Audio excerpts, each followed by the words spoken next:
You need a professional? Call University Termite and Pest Control, 886-4146. They've been serving Tucson since 1974. You can be assured University Termite and Pest Control will keep you pest-free using the most responsible products and application methods. 28 school districts, 3 hospitals, 2 colleges, 1 university, and thousands of homeowners trust University Termite and Pest Control. You can too. Call University Termite and Pest Control today at 886-4146 or go to bepestfree.com. My heat and air were in a state of disrepair. Don't let heating or plumbing problems spoil your holidays. I'm Ron Arenas, the owner of Picture Rock's Cooling, Heating, and Plumbing. We'd like to wish you a safe and happy holiday season and a very Merry Christmas. When you need us, call 520-440-4069 for honest service to the Tucson area for over 22 years. Picture Rocks Cooling, Heating, and Plumbing.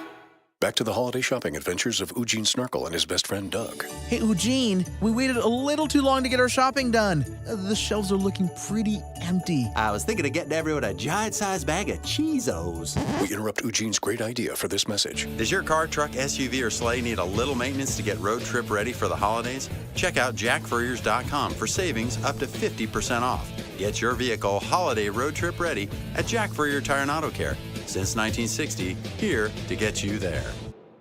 Today on Hey Culligan's Smart Home, Smarter Water Softener, here's Kevin. Hey Culligan, can a smart water softener lift those heavy salt bags for me? Kevin, it can. Wait, it can? Yep, the smart high-efficiency water softener from Culligan can alert your dealer when the salt needs to be replaced, and they'll do it for you, so your water stays soft and you stay away from lifting the bags. I mean, I could lift them if I wanted. No judgment here, Kevin. We're happy to do it, and we're already on the way. Let us help you out with a free in-home water test with the local Culligan water expert at Culligan.com. This is the Meridian Wealth Management postgame show on the home of Arizona men's basketball. Wildcats Radio 1290. Pass right side, knocked away, stolen. Here goes Love on the run. Quickly to Larson. Down, lets the defense go by and lays it in. Excellent steal anticipation from Caleb Love, denying that post-entry pass. Arizona Wildcats knock off Colgate 82-55. Can you hear me? Not sure if I can hear myself here.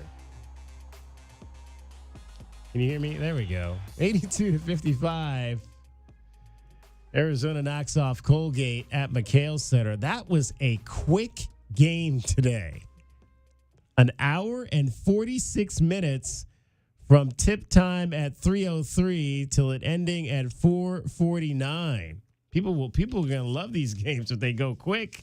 Get out of there and get to your Saturday night. As Tommy likes to say, everybody's going to have a nice dinner in Tucson this evening because it is a winning Saturday for the Arizona Wildcats. I'm David Kelly, joined in studio by Kelvin Ifan, the captain.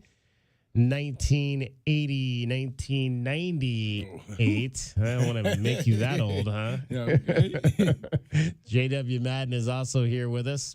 We will have you all the way till 5:45. See, we thought we were going to be doing a short show today, a short pregame. Actually, we're going to be doing about a little bit longer pregame than normal. We'll take you right up to Arizona women's basketball at 5:45. The ladies are over in Las Vegas, and they'll take on the Rebels tonight. And you'll hear that game here on Wildcats Radio 1290 with Derek Palmer, with coverage starting again at 5:45. Interesting game, very similar to the games, I think, guys, that we have seen here this season, where the Wildcats kind of took about 20 minutes to figure it all out today and come out in the second half. And what did they scored? Just 35 points in the first half, 47 points in the second half. And I didn't think it was a particularly great jump shooting game, though, by this team. They finished overall shooting, what did they shoot, 47% in this ball game. But it kind of just didn't feel like the jump shots were going to go in today, early anyway.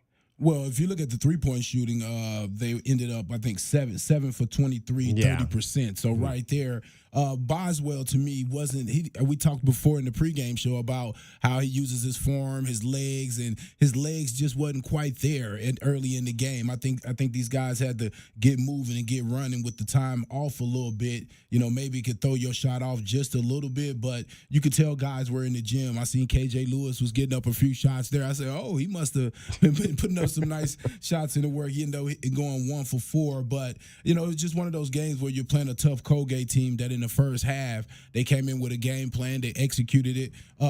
They got the shots up. They got back and played defense. They didn't necessarily crash the offensive board, so we didn't get a lot of those fast break chances that we usually get. They got their guys, all 5 guys, back to make sure that we didn't run out and blow this game out in the first half. Well, it was interesting if we go back to what we, in the pregame show when we talked to Darren Sutton, who did the game on Pac-12 Network today, and he was kind of saying they really didn't have it was kind of just like a walkthrough for the shoot around. It wasn't like, they didn't sound like they had tennis shoes on. They just kind of showed up and went through it, which I guess sometimes that's what you'll do on an early game. Yeah. And maybe that was part of it. You're used to those walkthroughs where you come out and you're really moving up and down and you're taking shots and that kind of thing, and you get the feel for it to come back and play a few hours later. Whereas in this particular game, they didn't have that. I'd be interested, maybe the next Tommy press conference to ask him about that and find out if that's normally how they do their morning shoot around with not a whole lot of movement per se. Yeah, I remember on those when we had early games, we would just go for a walk a lot of the times. And we would go back in there inside the gym and do like a walkthrough, nothing serious for sure. I don't know what it was about it because usually it's the same amount of time in between if you played a late game and when you got into the gym to do your walkthrough or whatnot. And we usually get a pretty good little sweat. So I don't really understand what's the same difference. Amount of time, but you're not just getting up. Exactly. For a night game like you are right now. Exactly. And that's my point. So maybe that's the reason why the coach, I remember Coach Olsen, we used to go on a nice little walk. I kind of took that up on I kind of did that with my club teams. I would get them up every morning and then go on a nice walk around the hotel. We used to do that all the time and then go and do and then go to the shoot around. And then you're kind of just going through things, your baseline out of bounds plays, your side out of bounds plays, what you're going to do in your transitions or different things like that. What were the conversations like on those walks? Oh man, really on those early morning walks like that wasn't a lot of conversation. Everybody kind of just like guys are like, why is Coach Olsen got us out here at 7 in the morning? But he wanted you to pick up that pace. Coach wanted you to pick up that pace, though. You couldn't do that little slow-mo in the back. Like you had to keep up. Everybody had to keep up. Let's go, guys. That reminds me of a buddy of mine who said that he went walking a few times in the morning with Lute Olsen, and he said, "But you got to walk to keep up with Lute because Lute had a pace when he was walking. It was a pace, and he wanted you to keep up, and he'll turn around and stop and look back to see where guys were, so to make sure that everybody got that walk in. So I don't know if that was for us or just for him. What was Coach O, like 6'8"? You said who? What was he? How tall was he? 6'5". Yeah, 6'5". so I mean, he had long legs too. Yeah, so it wasn't a matter of like he wasn't like Speedy Gonzalezson out there. Like he had some real long legs, tall gentleman. Mm-hmm. So you got to keep up. You got to make sure those strides. What you're talking about. Yeah. Now I realize now that because he used to always be working out, in the McKale Center, inside there on the treadmills. When we would be in the weight room, he always was in the weight room. He used to always have that towel around his neck. I always had a towel around his neck, and but that just made me realize when I was talking to you guys, I said, man, that morning walk was for him, and he just made us come with him.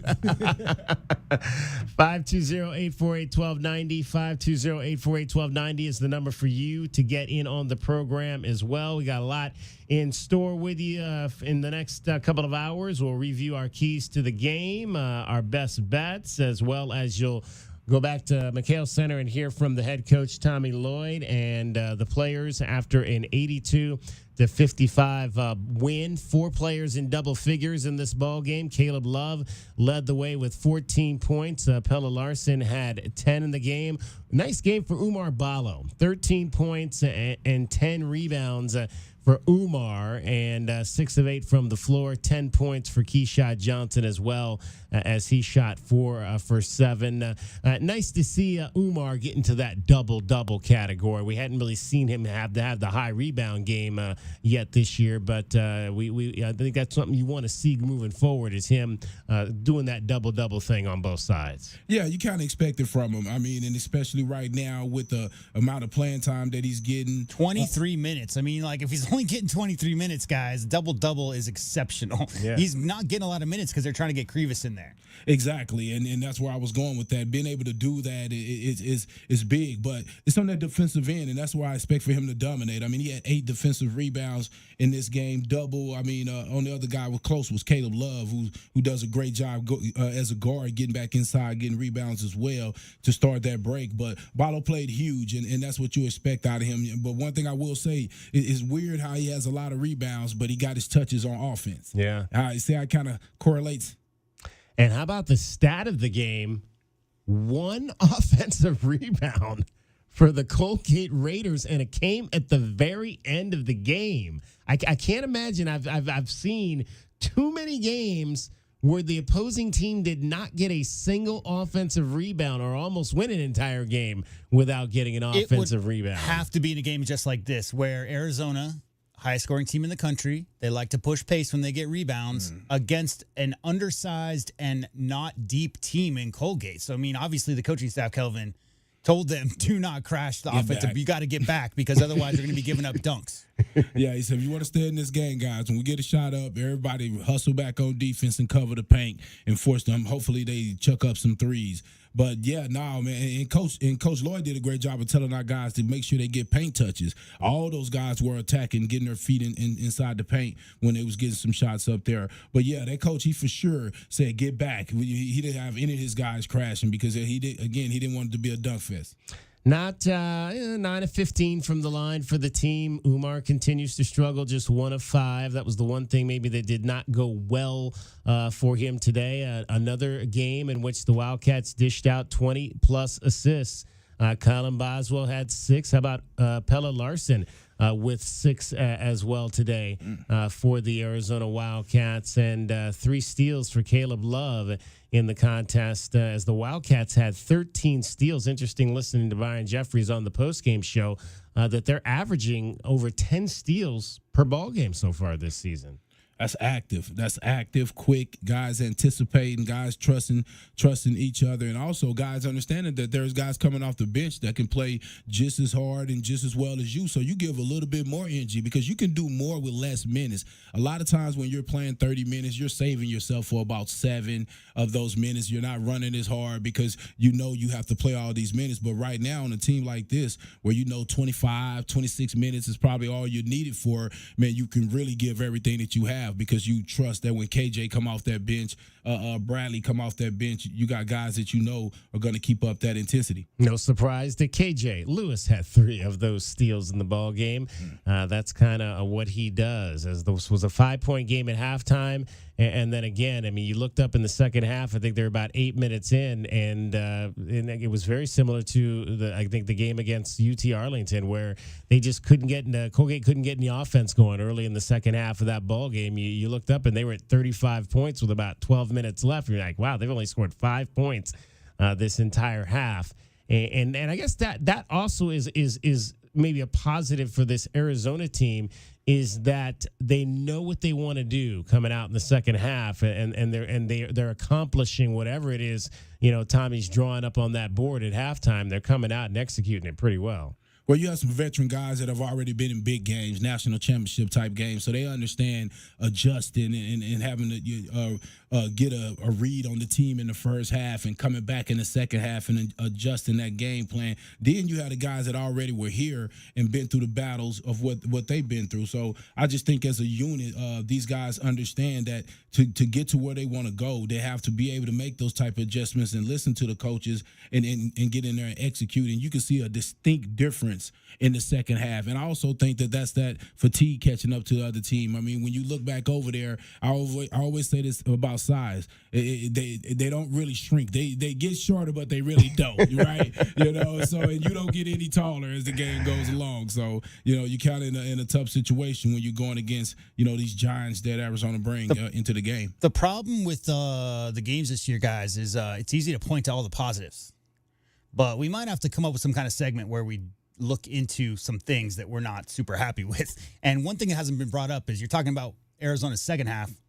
Guys, that first 10 minutes, it was not purposeful. Yeah. So as far as them cutting, as far as them hard screens, looking for each other, coming off of those screens, the way they ran the offense in the first 10 minutes is indicative of how the game started out. And that's how Colgate stayed in that game early. Watch how fast. Go compare the first 5 minutes of that game to the first 5 minutes of the second half, and not what balls go in the basket, but how hard they're cutting, Kelvin, how purposeful they are in their motions. And they just didn't come out in the start. And I guess I expect that coming out of break, coming back from Thanksgiving, coming back, everybody getting back together. I think last year they lost this game, right?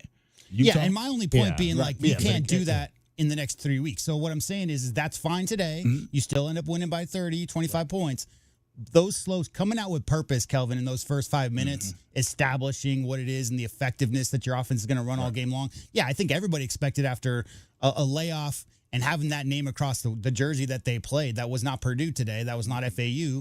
That was Colgate. Right. I think everybody expected a little lethargic, walking through, like talking about walk through this morning, DK, walking through those first 5 minutes of that game. But understanding to a man, there's a lot of veteran leadership on this team, coming out and making sure that the first, 10 possessions, they used to script it back in the day. Those first 10 possessions that you come out purposeful on your cuts doesn't mean that all 10 possessions you score. That's not what I'm talking about. Right. I'm just talking about how it is that you approach the game right out the gate. And I 100% respect that. But you a hooper, you hooped in high school as well as I had my time. And this is the one thing I used to remember as a player that I used to get frustrated with. And I was like, sometimes I feel like people and it was a distinct difference how hard they cut in the second half. I did see it. I mean, you get a little bit more sense of urgency, I think, in the second half than you do at the beginning of a first half versus a Colgate team, right? But I used to always get frustrated because I'm like, do you not understand that the other team is here too?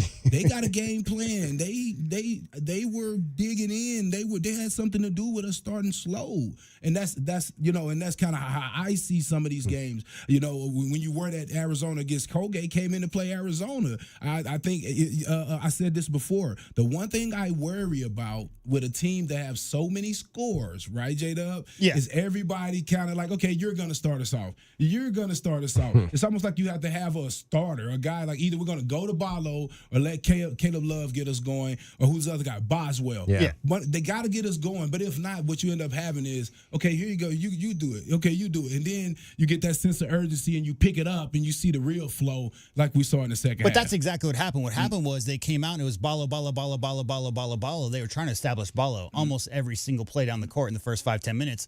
Obviously, Colgate was fronting, and they were trying to make sure those passes were really difficult, Kelvin. And that's at that point, game plan or not, establish Ballo or not, you just take what the defense gives you in those situations. That's all I'm saying is that if Ballo's getting doubled on the post and you're getting fronted, then have a guy like Pella come off a screen and shoot an open shot, that kind of thing. But the last thing I'll say on that is that's when you realize that they still have some growing to do, right? Because you're trying to execute exactly what Coach said. Coach said, we all get the ball to Ballo at the beginning, get the big guy happy, and then we can play from there. They were really trying to get that done, right? And with a team that's still getting to know each other, that takes just a little bit more time and a little bit more trust to deviate from that.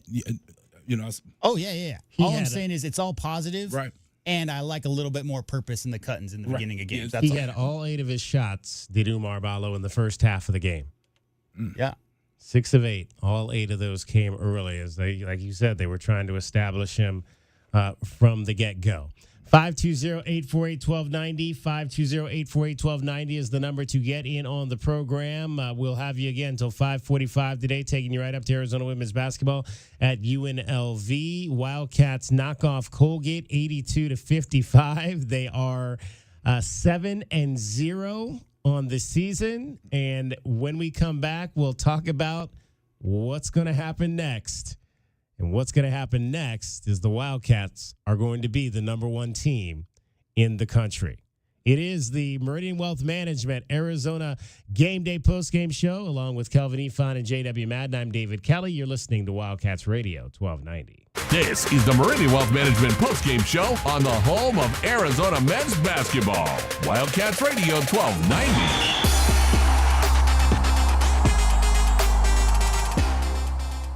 Are you ready to adopt? Come to the Humane Society of Southern Arizona. When you adopt from us, you will save more than one life. You'll also make room for the next pet in need. The Humane Society of Southern Arizona has been compassionately serving pets and the people who love them since 1944. Our knowledgeable adoption matchmakers will help you find the right pet for your home and support you after you adopt. We are open 7 days a week at our main campus at 635 West Roger Road. Learn more and see adoptable pets at hssaz.org. Hi, it's Floyd, the family man with the family plan. Outdated HVAC systems will drive up your electric bill, drain your wallet, and peace of mind. Save now at Goodfellas with no payments or interest till 2024. Get a 30% federal tax credit, up to $2,000 off qualifying heat pumps. Trust Goodfellas. We're locally owned with thousands of 5-star reviews. Good service, good prices, Goodfellas. Visit us at goodfellasac.com to schedule a no-cost estimate. If you're a do-it-yourselfer looking for quality car parts in Tucson, look no further. Advance Auto Parts has 6 Tucson locations with over 75 years in business. Advance Auto Parts is the largest car parts retailer in the U.S., and customers know they can trust their products, like Die-Hard batteries. Now with free installation, only found at Advance Auto Parts stores. Take advantage of our same-day delivery and pickup. Just visit our website at stores.advanceautoparts.com and make sure to follow us on Instagram and Facebook. Advance Auto Parts for all your car repair needs. Now a proud radio sponsor of the University of Arizona Wildcats.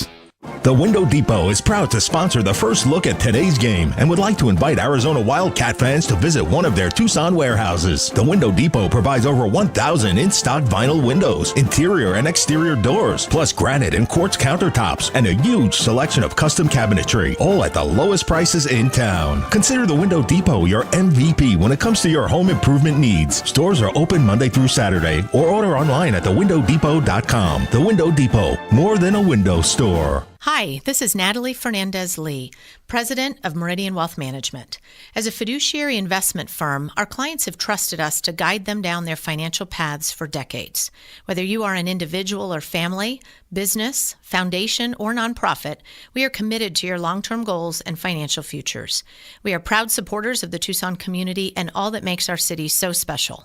Visit online at meridianwealthllc.com to learn more about Meridian. Advisory services provided by Meridian Wealth Management, a registered investment advisor. Coach Tommy Lloyd here. Did you spend money on your AC this summer? My friends at Rightway will give you back up to $3,000 for those repairs. That's right. No matter who did the repair, we'll buy it back for up to $3,000 towards the purchase of a new heating and air system. No repair bills this year? No worries. We will give you up to $2,000 trade-in plus 0% interest up to 60 months. Manufacturer rebates plus 10-year parts and labor warranty on a new heating and air system. Have an aging heating and air system? Out of warranty? We'll inspect it absolutely free. Call Rightway Heating, Cooling, and Plumbing today. Does it feel like the price of everything is going up, up, up? We can't control the price of gas or groceries, but at Royal Buick GMC, we never add market adjustments, even while other dealers add fees because inventory is limited. At Royal Buick GMC, you can rest assured you won't pay market adjustments, and we stand by our transparent online pricing. Royal Buick GMC, the dealership that's different. OAC plus tax, title, license, dealer installed options, and $529 doc fee. Royal Buick GMC, in the Auto Mall and at RoyalTucson.com. True Wildcat fans know that when you're looking for the best place to watch all the big games on big screens, drinking cold beer and having the best food, all paths lead to Desert Diamond. Bet on your Wildcats and all your favorite teams 24/7 on our easy-to-use kiosks. Come chill on our comfy couches and build your best bet at Arizona's best bet, the Desert Diamond Sportsbook and Bar. An enterprise of the Thana Autumn Nation. Problem gambling? Call 1-800-GAMBLER. Desert Diamond Casino is licensed in Arizona. At Standard Restaurant Supply, their vision and number one goal is to improve the lives of their customers and clients by providing a better culinary experience. Standard Restaurant Supply, if it's in a restaurant and not food, they have it. Open to the public, no membership fees, and they offer bulk store pricing without the bulk store purchase. Open Monday through Saturday at 601 South Cherry Avenue or call 885-2345. Standard Restaurant Supply is a proud sponsor of the U of A Radio Sports broadcast. Driving the lane, dunking on the competition, and playing as a team. These are things we'll see this season watching our Wildcats play basketball. These happen to be the things you'll also find when you buy your next vehicle from O'Reilly Chevrolet. The only difference is at O'Reilly, nobody gets penalized for traveling. Heck, we actually encourage it. See us on Broadway next to Park Place Mall. Call 747-8000 or find new roads at O'Reilly.com where you can experience our version of a steal. O'Reilly Chevrolet, more than a great price. O'Reilly Chevrolet. The Meridian Wealth Management postgame show continues on the home of Arizona men's basketball. Wildcats Radio 1290. Moffitt will take it down himself, hand the ball off to Louis Jacques. His pass stolen by Caleb Love on a breakaway. Love slams it home with the right hand. Caleb Love, 14 points on 5 of 12 from the floor in the ball game. Hit a pair of 3-point shots. Had 14 points, 8 rebounds, 3 assists, 3 steals, 1 block. Doing a little bit of everything was Caleb Love in this ball game today. Wildcats win at 82-55 over Colgate to move to 7-0. We'll hear a little bit later from head coach Tommy Lloyd and the players about the fact that, guys, they're going to be number 1 in the country. And like J-Dub said in the pregame show, it's been a long time. It's been coming up on over 10 seasons since the Wildcats were the number 1 basketball team in the country, and they are about to get back to that point. What do we think about that? I think they're on the path there in 2017, Kelvin, right before some stuff happened over the summer, and then a bunch of recruits left. I mean, I think they've had some real good teams since that team that was Solomon Hill's senior year, I think. Yeah, I mean, again, Kelvin can speak to what it means to wear that target on you, but we always talk about the target Arizona jersey brings anyway. I just think that, it's always going to be there. The extra motivation for the players to want to knock off the number 1 team. And think about this team that we played today. That Arizona played today, had never beaten a top 25 team ever. Can you imagine like a team like that comes in 4 straight NCAA tournaments and they somehow find a way on the home court to knock off the number 2 team for their first ever? That's, of course, extra motivation. Right. But, I mean, for you, Kelvin, do you care? No. This is not what does it matter at this point of the year who's number 1. I mean, it's cool. It's cool. I mean, I guess I'm going to get a few more calls from everybody. Man, Arizona's doing great. And I'm sitting there like, yeah, you're going to be the first one hating when they lose to a team that, they shouldn't lose to. So, I always try to temper that, man, because, now the target is on you, square on your chest. There's no looking around, and I'm sure the guys welcome it. We're on the sideline. We don't have to play. We don't have to go against that pressure. I'm sure they'll welcome it, especially with the list of games that are coming. Right now, to me, the most positive thing about having that number 1 ranking is that with the teams that they're going to get ready to play over this next little while here to the 23rd, they're all real teams that Arizona want to play. The guys want to play against them as well. Even all the way to Florida Atlantic, number 10 team in the nation right there. You got Alabama coming up. So I just feel like with these games coming up, I think we're safe. It just worried me once we get in the conference. Even though Purdue and Florida Atlantic is the 2 that I'm a little like, ugh. I got some perspective for you guys because I was here. I lived it. The first time Arizona ever got ranked number 1, okay? And I believe this was the 87-88 team coming off of that trip to Alaska. They printed up T-shirts. People printed up T-shirts that said Arizona number 1, and it was a big deal. The first time. Now, here's another perspective. Purdue just got ranked number 1 for the very first time in their program's history just last 2 years ago for the very first time. This, if they are, we all presume they will be Arizona's 38th time being voted number 1 in the AP poll for a week. 38th time. So, again, back in the late 80s when it was the first time ever, I think the fans were over the moon. And I'm sure a lot of young fans and a lot of college students, if you're a student right now at the U of A, it's been 10 years, of course you're going to be crazy happy and proud that the team's ranked number 1. for us old heads, Kelvin, I mean, I can only speak for myself. Like, I am glad that for the coaching staff and for those players, because they can always say we were ranked number one, regardless of whatever happens. That's a thing. Right. But as far as, like, if I think it makes Arizona a better team come Tuesday after the vote poll, no, they're the same team they were last week. Doesn't matter where you're ranked. It matters where you're ranked in April. And let me say these 4 names, and I should say 5 reasons why that I'm real comfortable with this team being number one. And it's Keyshawn Johnson, Umar Barlow, Caleb Love, Pella Larson, and who's the other one? Boswell. And Boswell. I just feel like first of all, those senior leaders, guys that have either been there, been winning for a while. I mean, I'm really not worried about Keyshawn and Caleb because they've been in national championship games. They know that they didn't finish one in those games, and so whatever Final Four, all the different things, yeah, you love it and everything, but it's not quite like winning that championship. So to me, I don't think that number one is going to affect them as much as it would a younger team. December 21st, 1987 is the first AP poll ever that Arizona's ranked number one overall. There you have it. That was my sophomore year in college. 520-848-1290. 520-848-1290. I think we came in a few months after that and got beat by 40.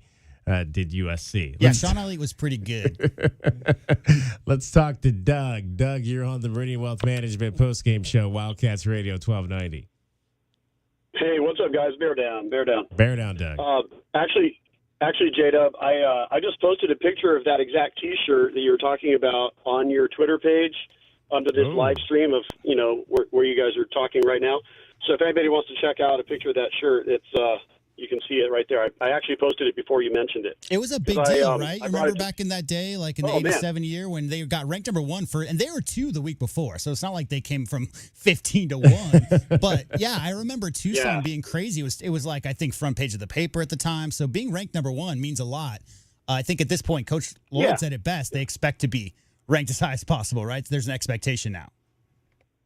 Right. No, and I don't mind the heat. I say bring the heat. Like, as you said, we're going to get teams' best shots no matter what, even if we're ranked 7th, 6th, 4th, whatever. It doesn't really matter. It would be kind of cool if we had played a 1 versus 2 matchup against Purdue, and it could still happen, but we'll need some other teams ahead of them to lose. But just because U of A's never been part of a 1 versus 2 game, so I thought that would have been cool. But yeah, this shirt is kind of tattered now, but it's still a good memory from back in the day.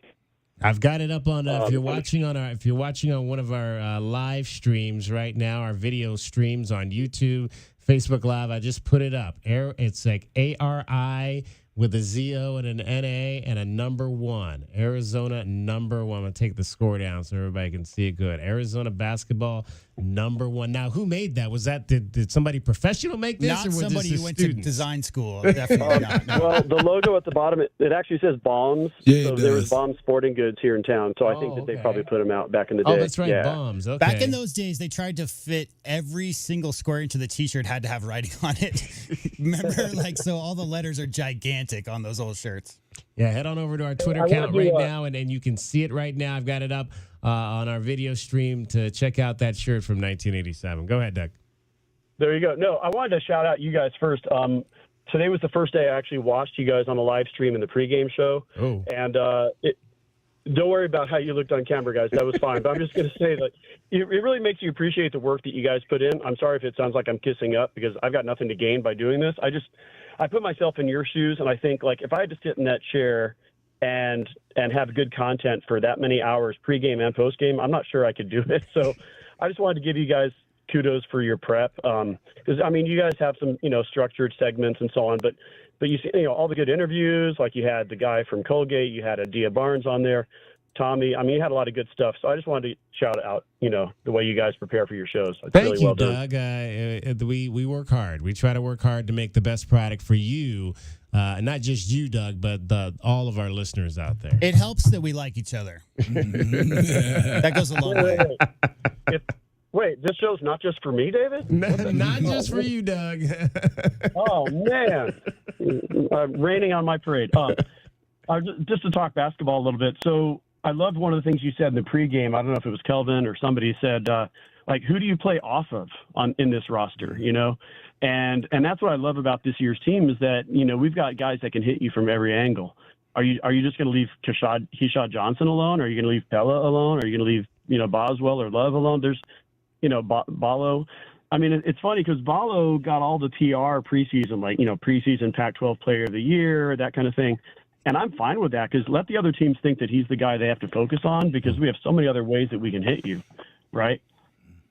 I mean, absolutely. I mean, again, and that's the thing. I mean, I think a lot of people thought that he would be kind of the primary guy, but because we really didn't know. I mean, we kind of knew what we had, but until you actually see it play in your uniform and it starts producing, and some of these guys like Caleb Love and Keyshawn Johnson, you really don't know what you have. But now we do, and it's allowed Ballo to not have to be the guy at the forefront. A lot of times we know, like, the Player of the Year awards go to the best player and the best team. So I don't think you should read more into it than a lot of analysts look at the roster. They look at the stats from last year. Who's the returning scorer? It's Ballo. He's going to be Pac-12 Player of the Year. I think it's as simple as that. Not to say that obviously Coach Lloyd's not going to establish the post and establish Ballo. I just think if you're looking across the board at this entire team, Ballo was very, very highly voted as the preseason Player of the Year, and he's the highest scoring returning player on the team that's picked to win the title in the conference. And easily, the other guys are transferring in. You get Keyshawn coming in. He wasn't necessarily a scorer. He wasn't a go-to guy at San Diego State. And Love, people was kind of down on him a little bit. So, of course, when you look at all those names on there and you look at where you think Arizona going to be, it's going to come down to Ballo and Larson. And Larson is considered more of a six-man type. So, of course, it's Ballo. This is one of those years where I don't even worry about if we're going to win individual accolades. Last year I really had Tubelis' back. I thought that he was at least neck and neck with Jaime Jaquez for Player of the Year. But we have so much balance on this year's team that I don't really care about any one guy getting a lot of attention. And in fact, you kind of don't want anyone to have a big head. You just want them to keep doing what they're doing, have the balance. One indicator that I was going to point out is the rebounding from the guards. And I'm sorry if I already missed a few minutes of the show. You might have talked about it, but you look at the numbers in the box score today. You had Caleb Love with 8 boards. KJ Lewis had 6, and then 3 other rebounds from Boswell and Bradley. That's 17 rebounds just out of the guard position. So, I mean, if you're Colgate, how do you defend against that? How do you guard that? So, it just shows the balance that we have on this team. You don't just have to box out the bigs. You know what I mean? Kelvin, was that a point of emphasis for you when you were on the roster? Try to chase down those long rebounds? Oh, yeah, the long rebounds and dig off in there and get some of those rebounds when the bigs are battling and boxing out. You got to go inside of there and grab a couple of those rebounds as well. So, me, I was considered a big guard because of, my weight more than anything in my sprint. So if a big guard, you have to go in there and get some rebounds or you're actually, making yourself a liability. So love seeing KJ Lewis and Love go in there, get those rebounds. And the other thing is, though, defensive rebounds, when guards get them, you got the break started immediately. You got guys looking up for the long pass or they're pushing the ball, creating easy opportunities. Tell some of the people, Kelvin, who don't know about the old Coach Olson drill. Like, you guys it wouldn't end, right, until there are rebounds. So it's like the whole emphasis from the start was about rebounding, right? Every day. You put the bubble. Coach would put he would put the bubble on the rim. You couldn't make a basket, and it had a bunch of different bubbles where basically when the ball would hit, it would bounce all kind of crazy spots, and then you would be 4 guys on 5. So and you couldn't get out until you got 3 boards, and so the 2 bigs wasn't going to get it. The other guards had to get in there and go and help, and it just creates that you drill into what you want your guys to do when it's time to actually play. That's a great point about the number of passes, because when a big guy rebounds it, your first pass is getting it to the guard. And so if the guard gets the rebound, that's a head start. You've already got the ball up, moving up the court. So I've never really thought about that, but that's a great advantage. I just really like that Tommy is still working on expanding that roster depth, to that, the Borovichinen and Morauskas and maybe a little bit for Conrad. I just think that over the course of a 30-plus game season, you're going to have some wear and tear. And, we've talked about it with this year that, it looks like we've got the depth to keep guys fresh going into February. And, I don't know that those guys are going to get big minutes in the toughest of matchups if, Tommy's going to see who's got the edge that night. But I just liked seeing those minutes for the 8, 9, 10 guys tonight. I was hoping there would be more. I thought Philly would be able to play a little bit more than just 10, and Paulius only got 7. That was kind of one of my keys. Was I was hoping that those guys would be able to get maybe 15 plus to kind of get into a little bit of a groove. Well, the only thing I'll say to that, DK, is in the reality, if Philippe was going to get some minutes in the actual game, it's probably going to be 10 minutes. Mm-hmm. It's probably not going to get too much more than that when you have the guys that you have on the roster. And offensively, he's great. I was really watching that because I remember you saying that you wanted these guys to get more minutes.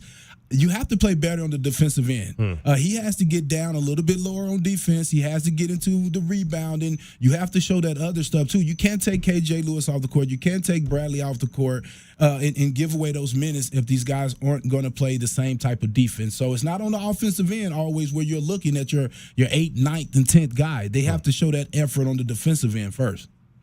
And Doug, you mentioned guards and rebounding. I'm gonna give you a little bit of a prize today, Doug, since you're such a popular caller here.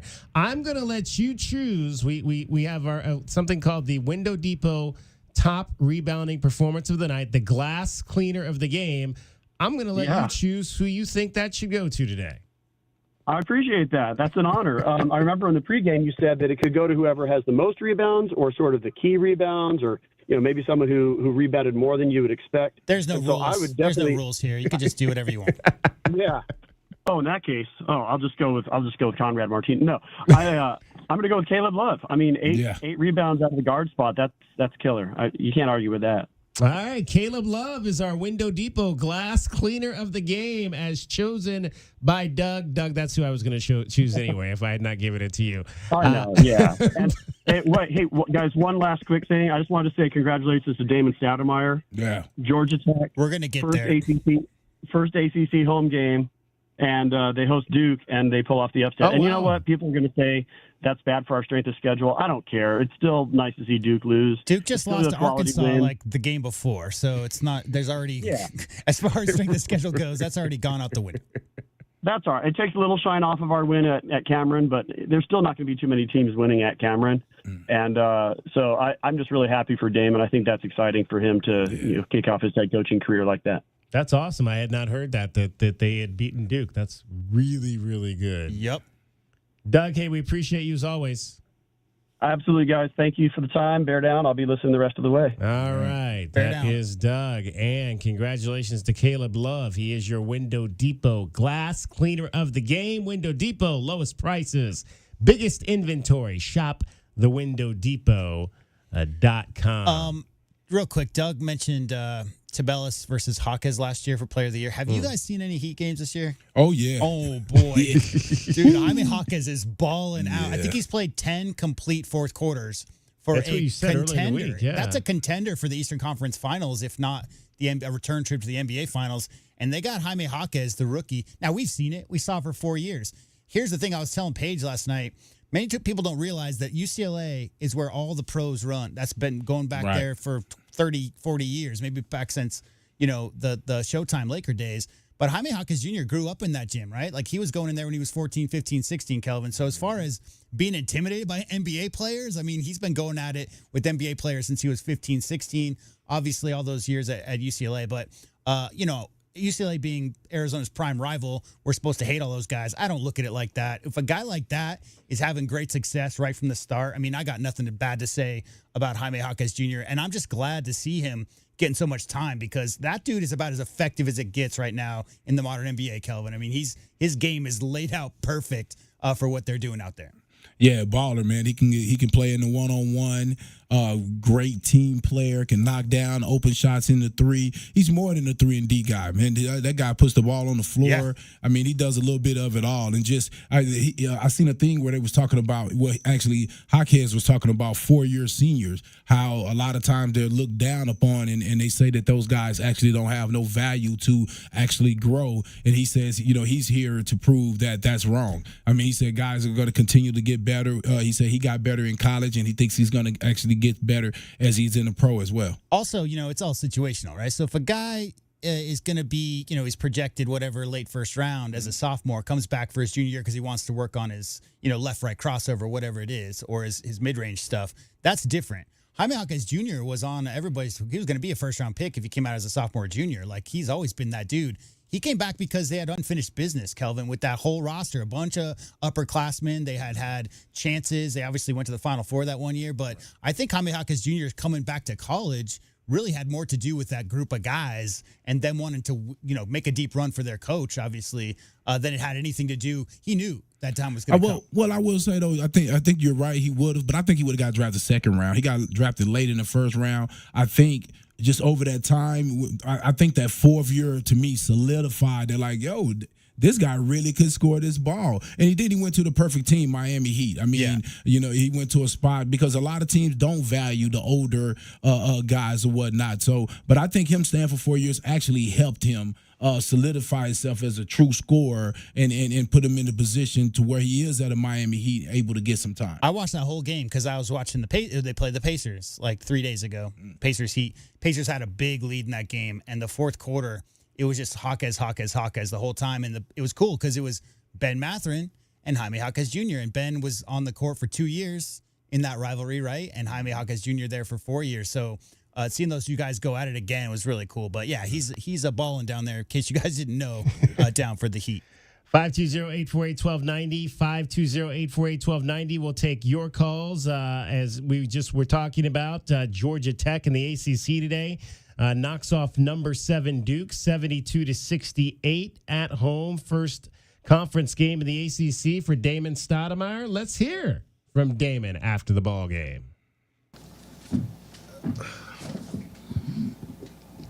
I guess I know the routine now, right? So, the one thing I want to say is obviously it was a big win, but this is what I'm proud of the most, for me. Most people don't know how hard it is to, come into new situations, and then you try to bring new players, and, then you're going to have some of the old players. I think I played for never knew coaching in college, obviously, but in the pros, they fired my first coach after my rookie year. I got traded my third year. They fired the coach at the end of the season, I think after about my 6th year in Portland.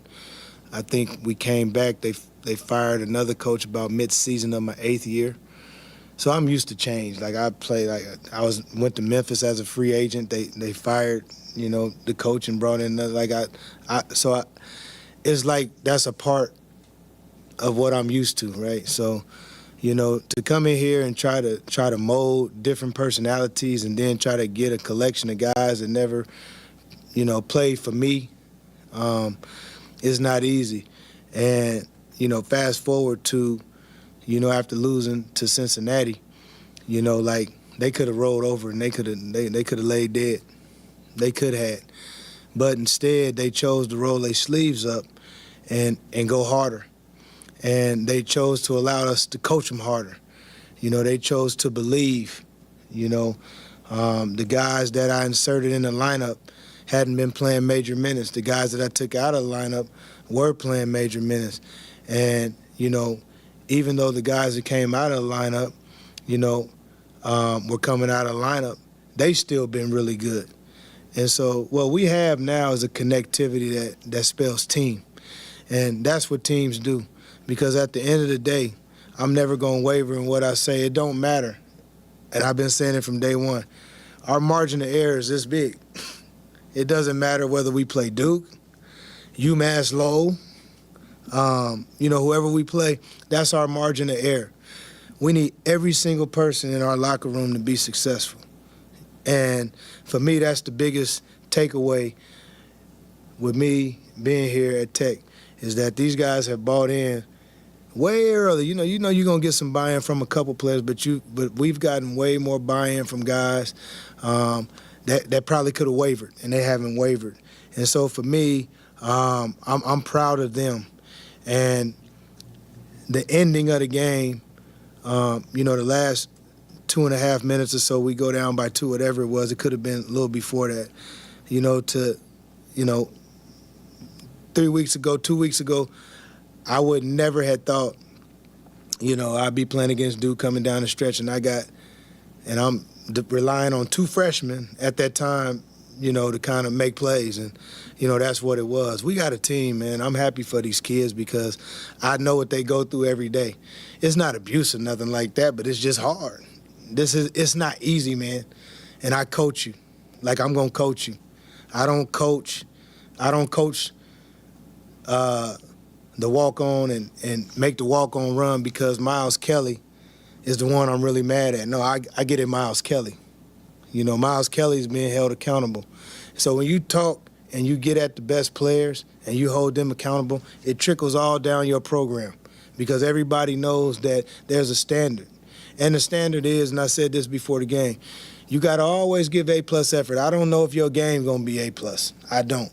But if you give A-plus effort, that's all I can ask for. All right, that is Damon Stoudemire after his first win in the ACC. K-Rock. Arizona Wildcat grad, and it comes against the Duke Blue Devils in Atlanta. Is that the toughest dude you ever had to try to keep in front of you, K-Rock? Oh, my goodness. He made me question why I even came to Arizona. I was having to go. I was like, wait a minute. I thought we was going to be on the court together. I didn't think there was, no way that I was going to have to go against him every day. But I had a great time, man, just hearing him talk, man. I'm just so excited for him because on our road trips, we used to be roommates. In a lot of the time, probably half the games on the road trips, we were roommates. So to see him, at Georgia Tech, it didn't look like, after he left, where was he at before this? Man, I'm losing it right now. But after he left that school. Oh, he's at Pacific. Right. Pacific. After he left Pacific, I didn't think that he would be in a position to get a job like Georgia Tech because he ended up going to Boston, back to the NBA. But going in there, Josh Pashner was there before him. To see him there and having this success so early is pretty cool. You know who else didn't think he'd get the job at Georgia Tech? Georgia Tech fans, man. When that happened and he got named the head coach, there was a lot of pushback. Everybody knows the name. He was Rookie of the Year in the NBA. Everybody knows Damon. But when he was hired as the head coach, Clements, that history of that school. They got a lot of pride out there for the Yellow Jackets. And I love this win just because those fans who 5 months ago, 8 months ago, whatever, were talking a bunch of noise about Damon can't do this, Damon can't do that. Well, go watch that post-game press conference he just gave there, right? The idea of bringing a bunch of guys never played together, a bunch of relying on freshmen and all that, that's just, And let me tell you the connection, J-Dub, and you know this. He was with Josh Pashner at Memphis. Yeah. So Josh already know who he is, of course, from Arizona days, but they were together, working together at Memphis. So I guarantee you there's some type of correlation there from Josh Pashner talking to the AD saying that, this probably is the guy to go with because I don't see no other reason why they would have went with Damon at the time. Yeah. And you're not surprised. You know Damon better than anybody here. You're not surprised that he's being successful as a coach. Oh, no. No. All right. Damon Stoudemire gets a win today for Georgia Tech over Duke, 72-68. Wildcats win here in Tucson over Colgate by a score of 82-55. And now it gets fun. Wisconsin next week, and then the 3-game stretch, which will include the Alabama Crimson Tide. That'll be a game up in Phoenix, and then you've got the game against Purdue, which will be in Indianapolis, and then Florida Atlantic 2 days before Christmas in Las Vegas. It's going to be fun to kind of watch how the Wildcats navigate that 4-game stretch, and they may navigate most of it, some of it, at least the first game, and maybe a part or more of that as the number 1 team in the country. As we mentioned, Purdue losing last night at Northwestern, and then Marquette, also number 3 in the country, losing today against the Wisconsin team that the Wildcats will face. I thought it was interesting. One of the things that Brian Jeffries said in the postgame, he's like, this will be, I believe, the 9th time that these two teams have played There's a lot of people that remember what happened in those 2 Elite 8 games in which Wisconsin denied Sean Miller teams from going to the Final Four. But just like we spoke about with the number 1 thing, that was over 10 years ago. 10 years ago. I mean, yeah. And I don't know, have they played since then? I don't know that they've played since those games. I'll tell you one thing. I have a guarantee. You ready? Whatever noise complaints that Coach Lloyd has had in any games at home this season, this will be the very first time the Badgers have ever come to Tucson and ever played in McKale. Yeah. And those fans, Kelvin, yeah. they got long memories. Yes. And I guarantee you better bring some earplugs for that game next Saturday, because that's going to be about as loud as it is all year, other than the Bruins coming to town for the last time. Those Wisconsin Badgers, that now the players, those players on this year's team, they were probably, 8 years old at the last time that happened? Yeah. But the fans in the seats, they remember. And so Wisconsin's going to definitely get a warm welcome when they come into McKale on Saturday. Oh, they will. And I was telling you about this earlier, DK. It's Coach Jim Rosborough's birthday. Yeah. And I want to say happy birthday to the coach that really wasn't good at teaching shooting. he wasn't too good at teaching shooting. He was good at everything else, but I don't know about some of the guys that he taught how to shoot. Now, I mess with him because he always messed with a few of my players when he see him. He'd be like, Kevin, he was a great basketball player, but he couldn't shoot. So I had to get him back today. I never met somebody who doesn't love Coach Roz. It was wrong. Yeah, I mean, he's just like the best. Happy birthday, Coach Roz. He was at the game today. They put him up on the big screen, the Jumbotron, and wished him a happy birthday down there. It was good to see him. Always good to get out there again. He's on, for those that don't know, he is on Todd Holdhouse's staff as an assistant coach over at Pima. Another reason, that not taking anything away from Todd Holdhouse, he is a excellent coach. But when you got a Jim Rosborough on your staff with you as well, that is one of the reasons, a key reason that is such a great junior college basketball program. I remember when I first got here, Ross was coaching tennis. He was coaching women's tennis over at the U of A. I was like, man, I was like, because somebody told me, I was like, well, he used to be one of the basketball coaches. I was like, really? He was one of the basketball coaches? He's coaching tennis? I mean, that guy can coach just about anything. Yeah, Ross is number 2 for a long time, right? I mean, I know there are a couple like Jesse Evans and whatnot, but yeah, I mean, I always remember him being like basically the right-hand man, for Coach Holt. Yeah. All those years. All right, 520-848-1290, 520-848-1290. We have still a lot to get into. We'll review our keys to the game coming up. Our best bets. We'll go over some of the folks that we thought might be pests, but didn't really work out that way. I think I said Kyle Carlissimo, he only got into the game for about 3 minutes today, but PJ was there too. Yeah, he was. I heard Whole PJ. family. I did not see him, but I heard he was at the ball game today. So we'll get into all that when we come back. It's the Meridian Wealth Management postgame show. Kelvin Efon, JW Madden. I'm David Kelly. You're listening to Wildcats Radio 1290.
82-55, Arizona knocks off Colgate. Wildcats 7-0 to start the season.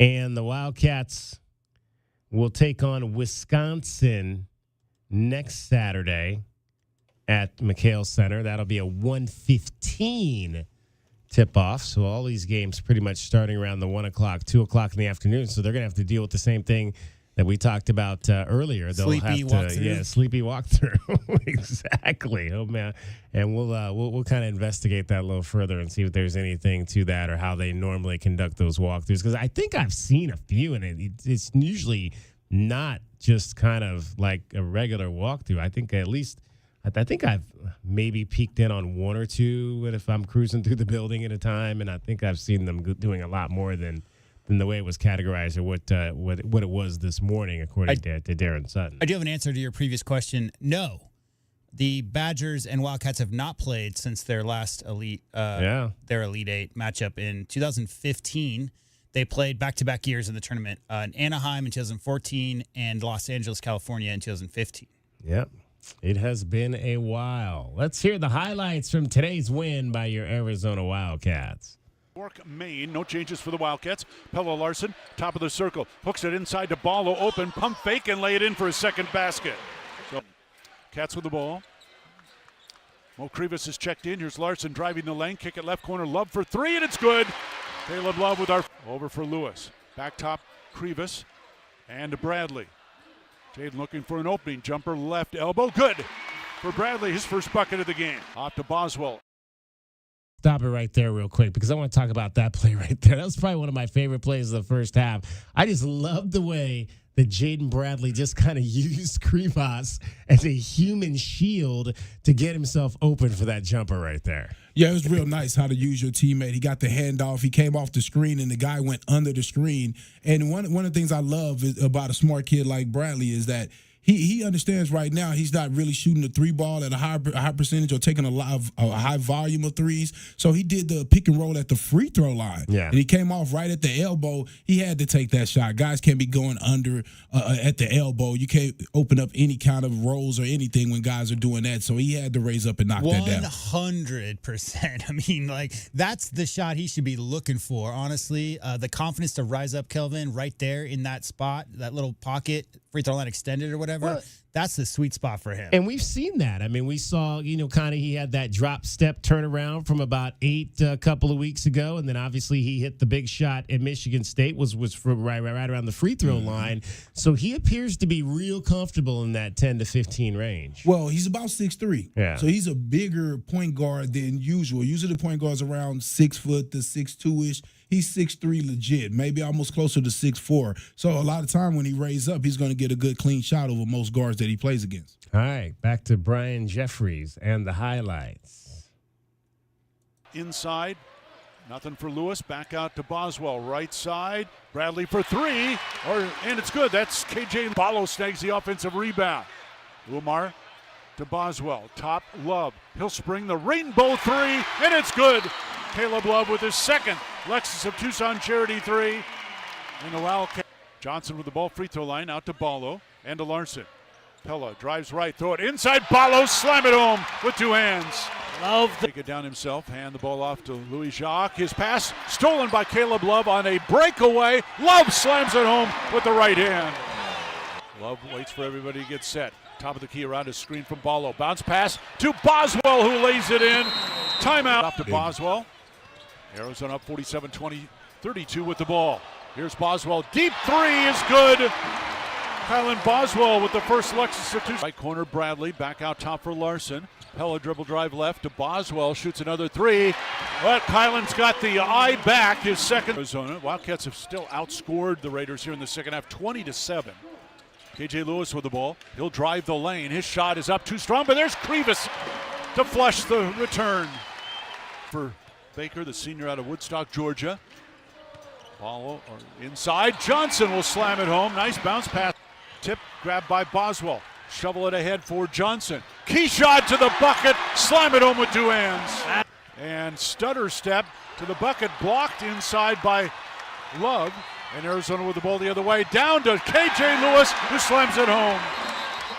That was the other thing, guys. They did not get a lot of easy baskets in the first half. They could not get out in transition in the first half, and we saw that more in the second half as they kind of started to figure things out. And that kind of goes back to what I was saying. It seemed like, they were taking a lot of jump shots. Those jump shots weren't falling. I'm thinking, man, they're just not getting any easy opportunities in that first half today. But they got a whole lot more easy opportunities, as we saw in those highlights, in the second half, getting out in transition. Yeah, I mean, we talked about it already, right? Colgate was sprinting back. They didn't want to give up any easy layups early. And then they got out to a 20-point deficit, right, Kelvin? Right. And at that point, the players are just playing much more free ball. When it gets out to 20, 25 points, especially you get some of the subs in there. And so any kind of fast break action you saw from the Cats in the second half is because Colgate was doing a worse job than they did in those first 10 minutes of sprinting back and making sure they didn't give up anything easy. 520-848-1290. 520-848-1290 is the number to get in on the program. Let's review our keys to the game and what we thought was going to happen or need to happen today for the Arizona Wildcats to have a chance to win this game against the Colgate Raiders. Real quick before I fire this off, I got a great stat to back up Jaden Bradley's conversation. You're talking about not shooting a lot of threes. Yeah. 84 minutes, 4 3 points attempted on the year, Kelvin. Mm-hmm. So he knows he's playing to his strengths. So yeah. That's Jaden Bradley's stats in a nutshell. Does he know his personnel? He does, yeah. His own personnel.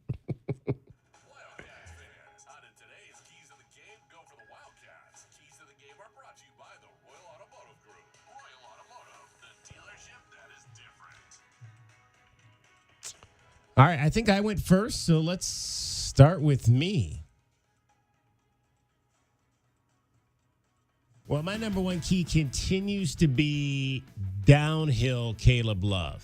Downhill Caleb Love. I think he's better when he gets going early, trying to drive and get his points versus settling for the jumper. So I want to continue to see him maybe try to do that more early, try to get points in the paint, get some of those runners, get more layups going early, and then once you're in a flow, start to try to maybe find your jumper. I think it works better for him that way. And I'll go back to what I said in the last segment. I'd like to see, again, I want to see the development of my 8, 9, 10 guys in a game like this. I want to see my Paulius Morauskas get some positive minutes and be able to contribute. Philip Borovicinen, who we've not seen a lot lately. I think that's important to get those. And Jaden Bradley continue to progress 7, 8, 9. Because you're going to need those guys down the line, especially with these tight games that are going to be coming up. Well, Caleb took 9 shots in the first half, but most of them were jumpers. I don't know that he wasn't necessarily looking to drive the basketball, or that just wasn't there early in the game. His first jumper basket, three-pointer, jumper, and three-pointer. And then those were the shots that he made. The 4 shots that he made in the first half were all on jumpers. Well, they had the paint packed. Yeah. And I think we probed a little bit and we didn't have anything, and the ball ended up in his hands. And he don't mind taking that shot. He don't mind taking that shot with that shot clock running down. And sometimes you miss those shots, but as a coach, you'd rather have a shot than a turnover. I love Caleb Love's confidence. I love his package. I love everything about his game. I will say this, going back to the first segment, talking about it's all positive. One thing, Kelvin, that I think Caleb could do a better job of is not speeding himself up. Mm-hmm. I think sometimes he gets in a situation where, and he's a real bursty kind of guy, but maybe pausing a little bit on those screens. Maybe he could be a little bit more patient coming off. Mm-hmm. I think he'll create more space by slowing down a little bit, if that makes sense. We talk about Kylan Boswell. He never gets sped up, right? Like, it feels like he's kind of taking a nap out there sometimes because he's real calm. Caleb is just go, go, go, go, go, go, go all the time. And I want to know your opinion about that, Kelvin, obviously, because what I'm seeing, I feel like now that we've seen 6, 7 games of Caleb in an Arizona uniform, nothing bad. It's all positive. Mm-hmm. And I think he could be an even more effective player if he just slowed down a little bit. Yeah, and I think a part of it is you really look at it as getting used to understanding how that flow works of all the guys being a part of the system, because sometimes when you look at it, it seems like some guys are not as aggressive early. Yeah. And I think to me that's when he's his most aggressive, is trying to get us started. So, kind of being that fire starter guy. He's still trying to figure it out, but I'd rather have aggressive Caleb than a guy that's tipping his way around. Who what's the guy we had last year? He started slow. Henderson, was it? No, not Henderson. The other from Tech, was it Ramey? Courtney Ramey. Ramey started a little slow to me because he was trying to figure it out. Besides when they went to that tournament. Yeah. But he was trying to figure it out and not trying to ruffle any feathers, not trying to step on any. Remember we used to talk about it like you're in a new family, you don't want to step on any toe. Caleb come in, he right in the family. Yeah. he right in the family. He came in and sat at the head of the table. So and not doing it disrespectfully, but in a way of like, hey guys, follow me. I'll be one of these leaders for you. One thing to point out, what I really mean about the speeding up is, like, for instance, there's some long passes that are there, but I've seen Caleb Love 2 or 3 times this year, Kelvin, get the outlet, take 2 dribbles, then look up the court and make that long pass, and there's been a turnover 2 out of the 3 times, and that's just because putting your head up, and that guy's either open right from the start, right? I'm talking about a guy running free to the rim, and not Ballo sealing his man on the post and getting a secondary post off the break. I'm not talking about that. I'm talking about a guy running free, leading the pass a little bit too far, and that whole thing. As far as keeping that head up, either make the pass right away or don't. But that's not. Go ahead. I was gonna say this. Do you remember have you noticed every time KJ Lewis got his dunks, who make that pass? No, I'm not talking about Caleb Love's passing ability. I'm a fan of his passing ability. I know you're not saying that, but I was like, because I actually thought he's doing and I'm gonna look a little deeper, but I guarantee you on every one of those plays where KJ Lewis, it's a steal by Caleb Love and Caleb Love getting it off and KJ getting his dunk. So, but I'm going to look a little deeper into that, because to me, that was one of the things that I thought he was doing pretty good at, is getting off it a little bit early, because he's rebounding real well and he's looking up and he's getting in the passing lane pretty good as well. Is he leading the team in steals? Because if he's not 1, he's 2. Got to be KJ, right? It feels like KJ gets a steal every time he's on defense. So he's behind KJ then. I'll look it up. You that. I'll look it up for you. Yeah, I guarantee you. So yeah, man. I just think that as long as I've been doing this, you got to have that alpha guy, and that alpha guy is not gonna always kind of do everything the way you want him to do it. But I think the threat of having that guy makes you a better team. It's neither. Yeah, Kylan has 11 and Caleb has 11. Yeah, Keyshawn, and then KJ 9. Yeah, Keyshawn and Caleb are both right up there too. But yeah, Kylan's leading the team right now. Okay. Yeah, but again, they've got 71 through 7 games, as we mentioned, averaging 10 steals per ball game. How many did Love have? He has 11 on the season. Okay, and he had 3 today. That's probably the best on-ball group of guards, or perimeter guards. I'll include Pella in that and Keyshawn in that, but it's probably the best, Kelvin, on-ball defenders as far as getting into guys I've seen here. I mean, and then you got KJ and Bradley coming off the bench. Think, man, it's scary. That's what we said that preseason, but it's scary as a group coming in here and trying to scout this team where you're going to get your looks from, because to a man, all those perimeter defenders are really good on-ball defenders. So it's going to take screens to get by them, and those steal numbers you're talking about, that's not that traditional. Coach Olsen used to be okay with guys jumping the passing lanes, right? Because there's so many athletes all over the court, and the recovery was good. I don't see a lot of passing lane jumping in this defense as much as just sound positional defense and that offhand, Kelvin, exactly. That offhand, get in the passing lane, just amazing skill on the defensive end, something we don't really talk about that much. But yeah, those steals, super impressive. More to come, certainly, as the season goes on. All right, who was second? Did you go second, Jay? I think Kelvin did. Kelvin went second. Let's hear what Kelvin had to say. Yeah, and I go back to what I was just saying before. I want to cover the 3-point shooters.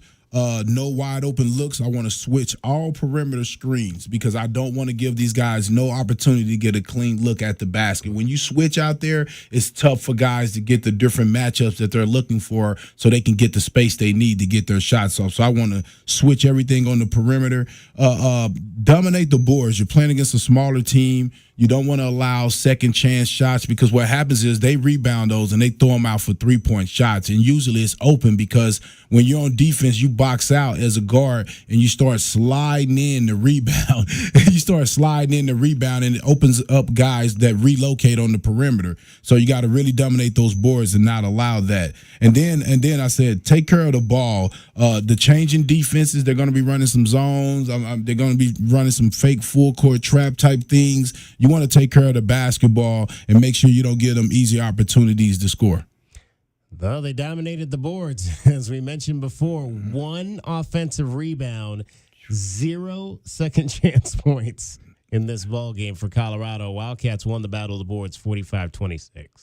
Yeah, no, they did that in spades. They got a couple more clean looks than I would like, but they missed them. Yeah. So at the end of the day, that didn't matter much. And they pulled away late too, like in the last 10 minutes, because that rebounding total was real close with about 10, 15 minutes left in the game.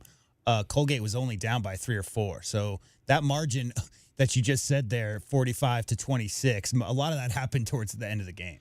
And then that 12 turnovers, man. I mean, beautiful. Yeah, I did think there were some sloppy passes early, but the first pass.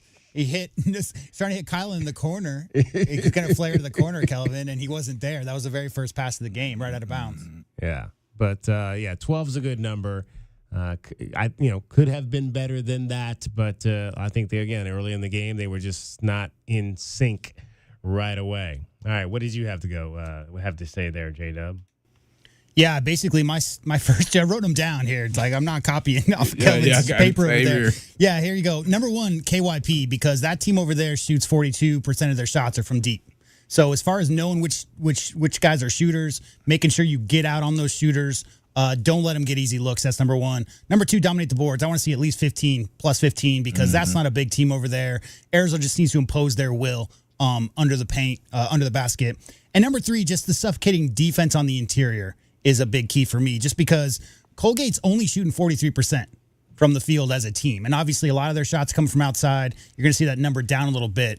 But just it's about Arizona establishing their identity as a team. And I just think as good as you'll see the numbers on the offensive side, I think this is the best, if not one of the 2 or 3 best defensive teams in the entire country. Once everybody's on the same page, establish that. 1 game in 1 week. Talked a lot about that during the show.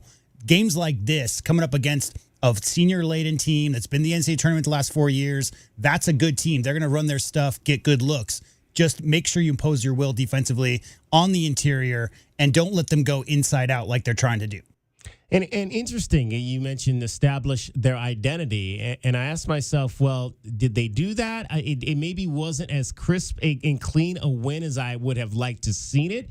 But I think they established their identity because it was very similar to the way that they've been winning games this year. Yeah, without a doubt. I think the defense was sound. I'll tell you what they took them out of was that triangle high post stuff. Like I saw a lot of film on Colgate this year, and most of the stuff was run through Records or Woodward at the free throw line extended, and then they would look to run action off of that and get some screens and get shooters open from it. But because Arizona's size and strength, it was really hard for them to get that going. It was really Smith, right there in the first half, who was just knocking down shots off the dribble. Yeah. That stretch where he was keeping them in the game, and those were tough shots off the dribble. He didn't do much of anything in the second half. But yeah, I think overall, Colgate just made some shots again, just like the last couple times that a 20-point deficit, Arizona being favored of a team in McKale by 20 plus points. The first 10 minutes, I just give the credit to the Raiders for making shots. They just made some shots. Yeah, the pests that we picked didn't really do much in this game. Ryan Moffitt, I believe, was your guy. He was just 2 for 8, missed 5 of 6 threes, finished just with 5 points. Only had 1 assist and 3 rebounds in the game. I like his game, though. I mean, he kind of reminds me a little bit of Pella in the sense that he's about 6'7", 6'8", and can work off the dribble. I think he's going to be, he's a 5th-year senior, so I'm not telling anybody out there who's been watching Colgate anything new, but yeah, that guy, really liked that guy's style to his game for sure. Nicholas Louis Jocks, just 2 points, 1 of 5, turned the ball over a couple of times, so he was not much of a factor either in this game. Moffitt was -17. Jocks was -9 in the plus minus category. And then my guy, Kyle Carlissimo, played only 3 minutes and did not, well, he turned the ball over one time in 3 minutes, so he was not a factor. You know, I looked it up either. And he must have been, I don't know, what year, what class is Kyle? Kyle's a sophomore. So Kyle must have been 10 or 11 the last year that his dad coached in basketball. I had to look it up. 2013 is when he retired. So PJ hasn't been coaching now for a minute. So I'm sure he's had a big hand in Kyle's growth as a basketball player, without a doubt. Pest of the Game brought to you by University Pest Control.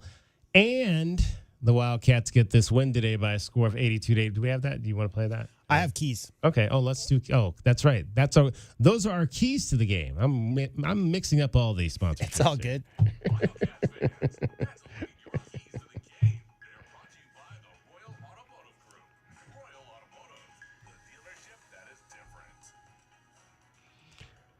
Wildcats knock off the Colgate Raiders by a score of 82-55. Now another week off before they'll take on Wisconsin. Kelvin, we'll get some final thoughts from you on this one and looking ahead to next week, as like we said earlier, probably as the number one team in the country. Yeah, I just thought that today the guys came out and just did what had to be done. I mean, you're coming back off a Thanksgiving break where you may have got away for a day or two. You're getting back together. You're playing against a Colgate team that has a system, that has a belief in their way of winning. So you know it's going to be a tough game. And I just thought that they figured it out and got the game done and got the victory. This week, get a little work in and get ready for a stretch of real tough teams to come. Oh, but I forgot, before we can't let him go before we do our find out who won the bets today. We got to do that too. So let's throw that in here and find out how the big board looks over at Desert Diamond Casino right now.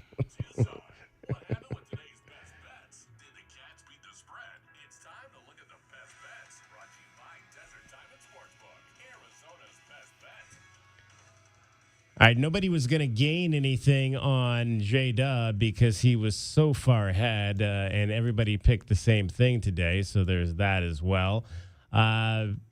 Everybody laid the 24.5? Laid the 24.5 in this game, and the final count was was actually only 27.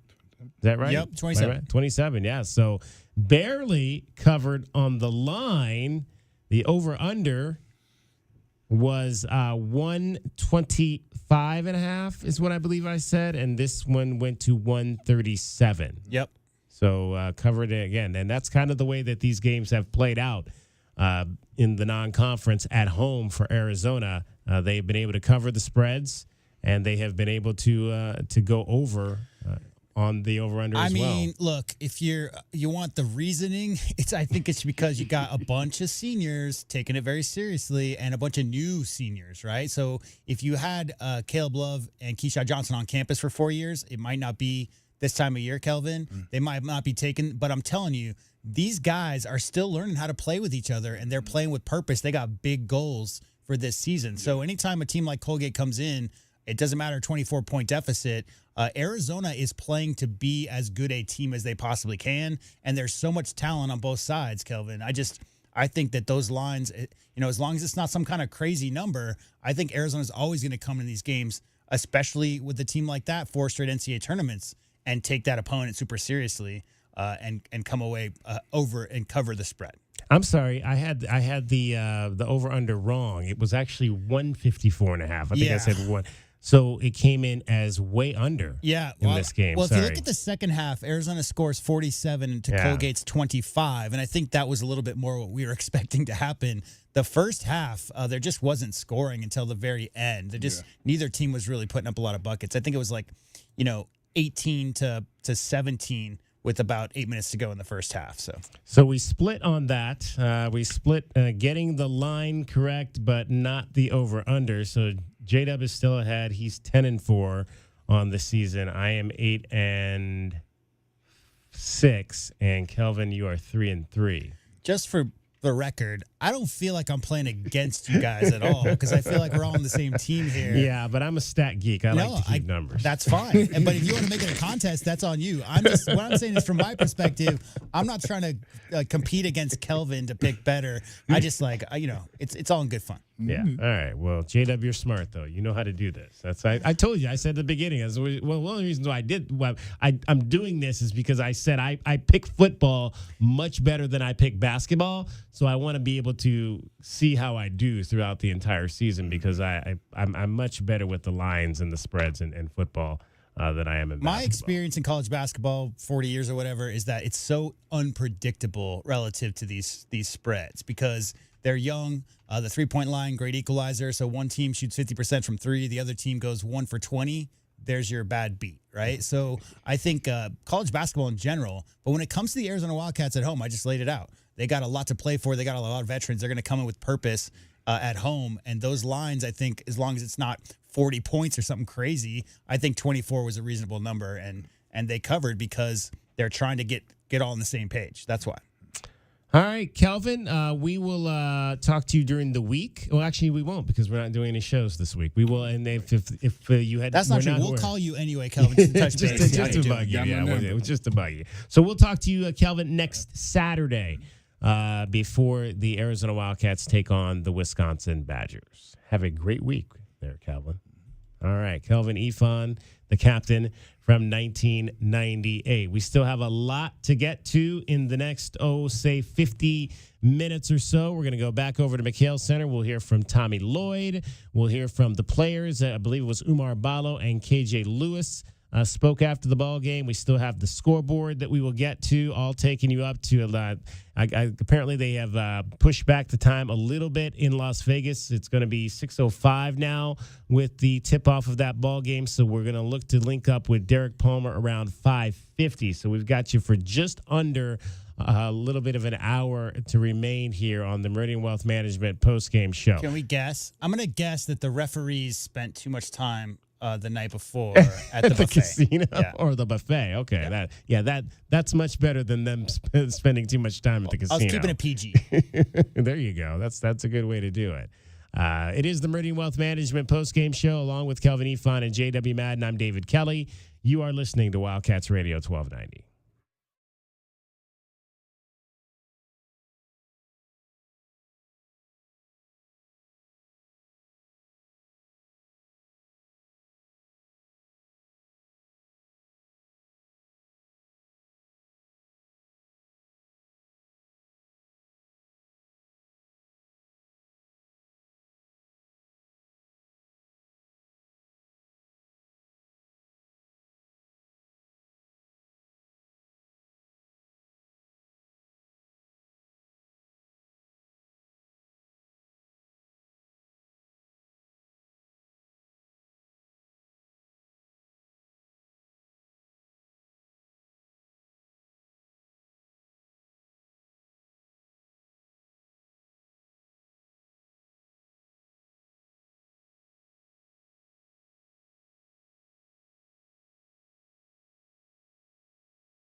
Arizona knocks off Colgate 82-55 at McKale Center in front of 14,688 today in a game that was fast. Took just an hour and 46 minutes to play that game today. I wonder if let's see. There were a grand total. There were only 25 fouls. Yeah. In that game, Arizona only committed 9 fouls. Yeah, part of what I thought of saying at some point when Kelvin was still here is that I was really proud of the refs because they really did not call any kind of touch foul type stuff today. So it was a good job by that crew.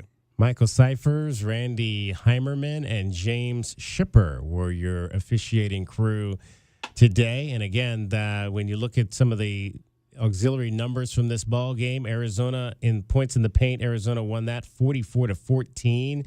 Offense points off turnovers, Arizona 22-11. No second chance points again for Colorado or Colgate, I should say, as they had just one offensive rebound in the ball game. Arizona had 16 second chance points on 14 offensive rebounds in this contest. One of the big numbers we talked about earlier as well, only 10 fast break points. I would imagine that. It'd be interesting to go back and look at that. I'd imagine that might be the lowest number of fast break points that the Wildcats have had this season, and 10-9 was the count there in favor of the Wildcats.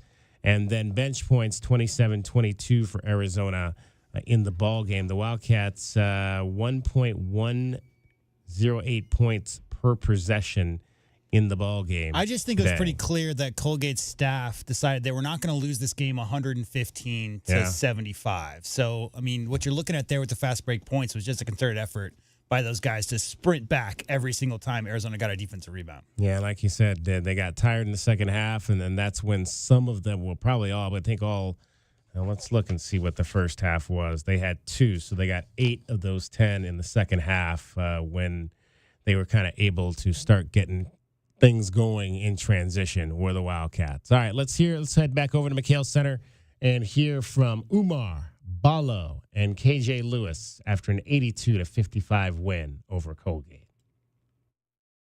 For both of you guys, 9 days in between games, did you think it affected you early on, or did it kind of feel like a...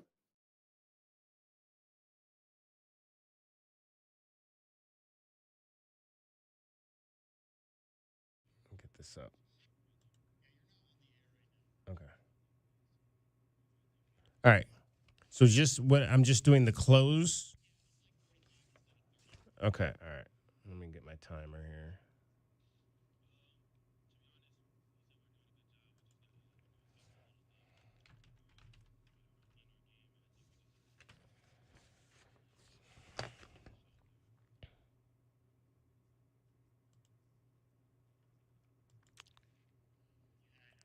All right, here we go. Coming up in 3, 2.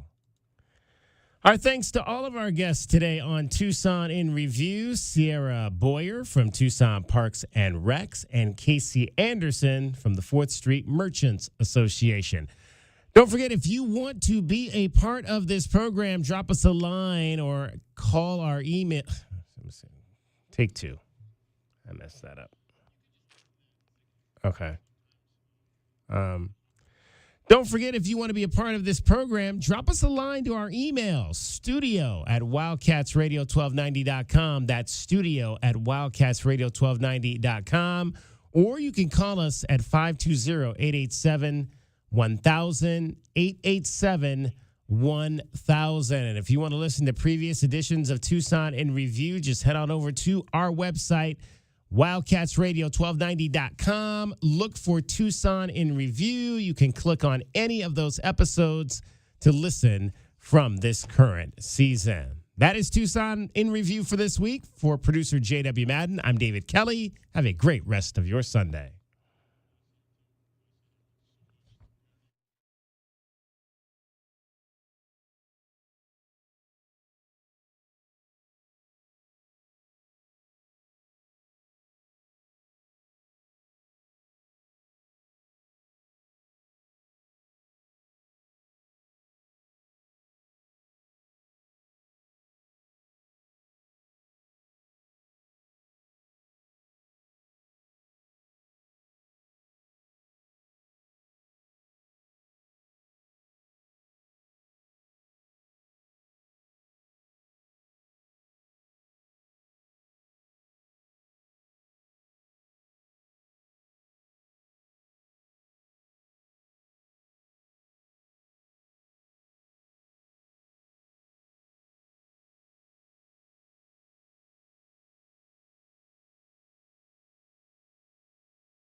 All right, we've gone from CeeLo, Christian Coloco, to C-Love in Caleb Love, Umar Ballo, and KJ Lewis after the game today. And the Wildcats win at 82-55. KJ Lewis finished the game with 7 points, 6 rebounds.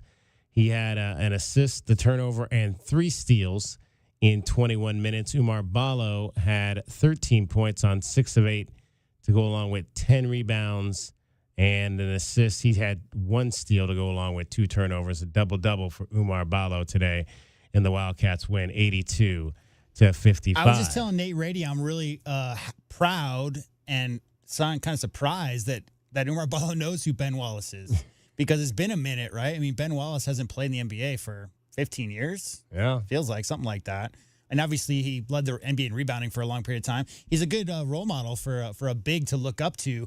Just when he dropped the Ben Wallace, mojo or whatever it is that he just said there, I was happy and proud that he knows who that is because that's a good dude to model your game after. You like the players that know their history a little bit. Always. That have watched the game and know it. Yeah, you got to know where it came from, right? I mean, a lot of people on that note think of Michael Jordan as the greatest basketball player of all time, and he is, with my opinion, but he also learned a lot of those moves from his idols, right, DK? And Kobe, modeled his game after MJ type of thing. So knowing, where that started and the path it took to get there, I think is always important just for perspective, if nothing else. Still time for you to get in on the program, 520-848-1290, 520-848-1290. We are taking you, we got about another half hour to go.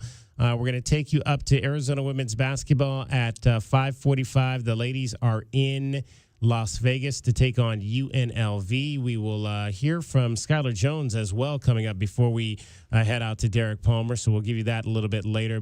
We'll also hear from Tommy Lloyd coming up in this segment. Skylar Jones after the break. But right now, let's update you on what's going on around the rest of the world in college basketball.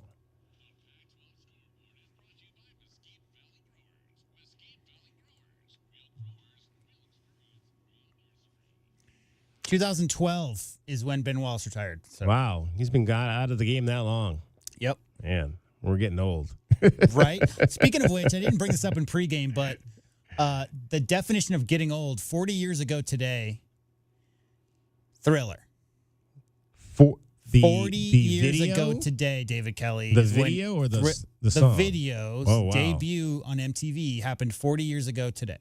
December 2nd, 1983. Correct. Wow. So I was a sophomore in high school when that happened. Great time. My sophomore year, that was a fun year in 1984. We had a really good football team that year in high school. All right. 3 finals on the Pac-12 board. One of them was the first game of the day here in Tucson. Number 2, Arizona knocked off Colgate 82-55. Also final, this game went to overtime in Eugene today. The Ducks knock off Michigan 86-83, and Jackson Shelstad hit the game-winning shot. We'll see maybe if we can get you a highlight later on that. And it was 86-83. The Ducks now are 5-2 on the season. Michigan, though, did get 33 points from Doug McDaniel in that ball game today. What? Doug McDaniel? Yeah. That's a little too close to Doug McDermott, I think. And it's Doug spelled D-U-G. Ooh. No, there's a missing O in there. I dig it. D-U-G, Doug McDaniel. 5'11" sophomore out of Washington, D.C. 33 points, 4 rebounds, and 3 assists in that game today. He's averaging 18 points for the Wolverines this season. Let's see if we've got his shot numbers there. I don't think we do, like how many shots he made. Anyway, Wolverines lose to Oregon 86-83. The other final that is currently on the board, Washington State knocks off Portland State 71-61 at Beasley Coliseum in Pullman today. The Cougars are 6-1 to start the season. Isaac Jones today, 27 points, 11 rebounds, 3 block shots for the Cougars. So good things happening up there right now in Pullman for Washington State men's basketball. These games are in progress right now. First half, Washington is leading Colorado State 11-7. That is at the Legends of Basketball Las Vegas Invitational. Washington just scheduling their entire non-conference schedule this year in Las Vegas. And one other game going on right now. This is in Berkeley at Haas Pavilion. California is leading Santa Clara by a score of 16-9 early. Santa Clara comes into that ball game at 7-1. The Broncos under Herb Sendek, California, and then their new coach Mark Mattson off to a 2-5 start to the season. Go Mad Dog. Yeah, one game left. I don't think I wonder if when he wins his first big, after he wins his first big game, is he going to do the dance? I'm not a fan. In case listeners don't know, I think Cal should never be a 20-loss team ever. So I want to see that team come back. Too many great high school players coming out of the Bay Area. So there's no reason Cal should ever have 20+ losses. Well, we're talking about 10 years ago. Was that 10 years ago they beat number 1 Arizona? Yeah, that they've always. 2013 or 14. It's honestly the lost conversation because we had a poll 2 months ago about who was the secondary rival to Arizona basketball as UCLA, and Stanford, Oregon, and Washington are those teams. But man, I remember some great games with Cal, especially mid to late 90s. Bozeman, right, when he was up there, and then obviously they've had off and on some really good teams. But yeah, there's no reason that program should ever be that down. One other game tonight will tip off around 8 o'clock in Las Vegas. That's another game in that Las Vegas Invitational. This will be the game after Washington and Colorado State, and that'll be the Trojans of Southern California at 5-2 against Mark Few and number 11 Gonzaga. Gonzaga is 5-1 to start this young season. Let's see, their lone loss came against number 2 Purdue at the time. Well, number 2 at the time, Purdue.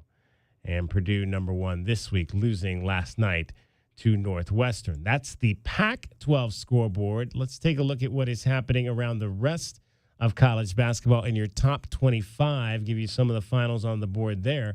Number 24, Illinois, knocks off Rutgers today, 76-58. How about this one?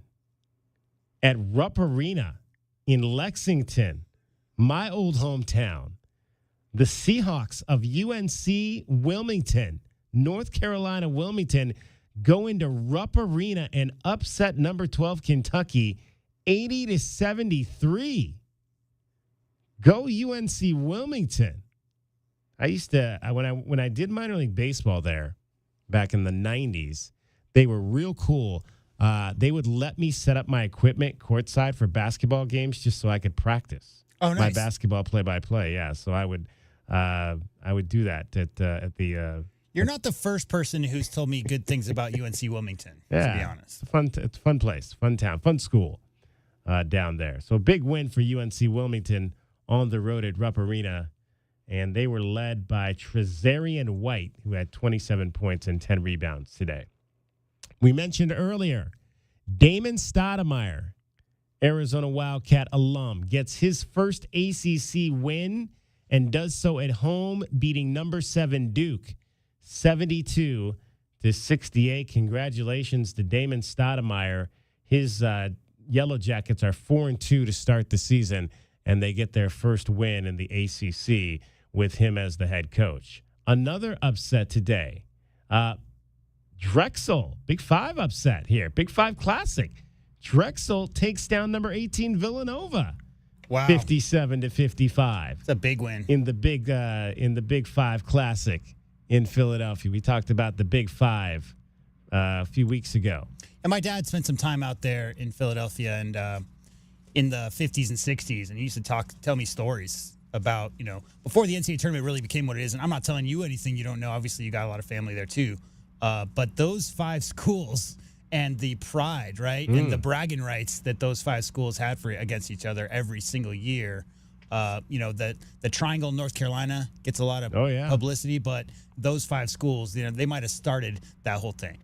Drexel, Villanova, St. Joe's, Temple, and LaSalle. I wonder if Penn feels like they get left out of that. because Penn's not too bad either. But they don't really fall into that, I don't think. They're too smart. They're not worried about it.